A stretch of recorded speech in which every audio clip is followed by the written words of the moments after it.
तमिल और संस्कृत की प्राचीनता को लेकर लोगों में मतभेद होते रहते हैं। उनमें कोई तो मानता है कि तमिल सबसे प्राचीन है, जबकि कोई मानता है कि संस्कृत सबसे प्राचीन है। और जो संस्कृत है वो 1500 ईसा पूर्व में वेद लिखे गए थे, और इतनी प्राचीन तो तमिल है नहीं। लेकिन इसके अलावा जो रामायण है, महाभारत है, वो भी द्वितीय शताब्दी ईसा पूर्व की रचित है। लेकिन इनका क्या है, इनका लिखित रूप इतना पुराना प्राप्त नहीं हुआ है। इनका जो इनके ये क्या है, मौखिक रूप में चलती आ रही है पीढ़ी दर पीढ़ी। जबकि तमिल ब्राह्मी लिपि के किलाड़ी सभ्यता से जो अवशेष प्राप्त हुए थे वो प्राचीन, वो इनसे पुराने लिखित रूप में प्राप्त हुए थे। मौखिक रूप में तो नहीं कहूँगा, लेकिन लिखित रूप में प्राप्त हुए थे, और लिखित रूप के कारण ही तमिल को प्राचीन माना जाता है। इसी के अलावा तोलकाप्पियार जी ने तोलकाप्पियारम नामक तमिल भाषा का व्याकरणिक ग्रंथ लिखा था, जो कि तमिल भाषा का सबसे प्राचीन ग्रंथ है।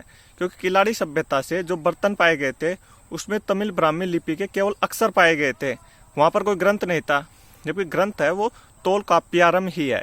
और इसके अलावा जो 18 काव्य है, और उनमें सबसे पुराना तमिल काव्य है ना, वो है शिलप्पा कादिकारम, जो कि इलंगो आदिगल जी के द्वारा लिखा गया था। और इसमें 2 विषयों पर आधारित थे, अकाम मतलब प्रेम और पूरम मतलब युद्ध, इनसे संबंधित थे इनके काव्य। लेकिन हमारे स्रोत है कि हमारे तो कोई लिखित प्राप्ति नहीं हुआ, ऐसा बिल्कुल नहीं है।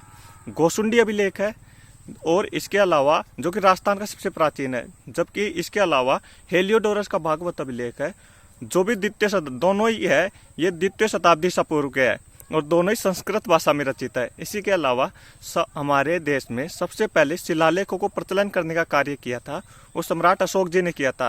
और सम्राट अशोक जी के भी शिलालेखों में उनको देवानाम प्रियदर्शी कहा गया है, जहाँ पर देवानाम प्रियदर्शी एक संस्कृत शब्द है जिसका अर्थ है देवताओं का प्रिय या देखने में सुंदर।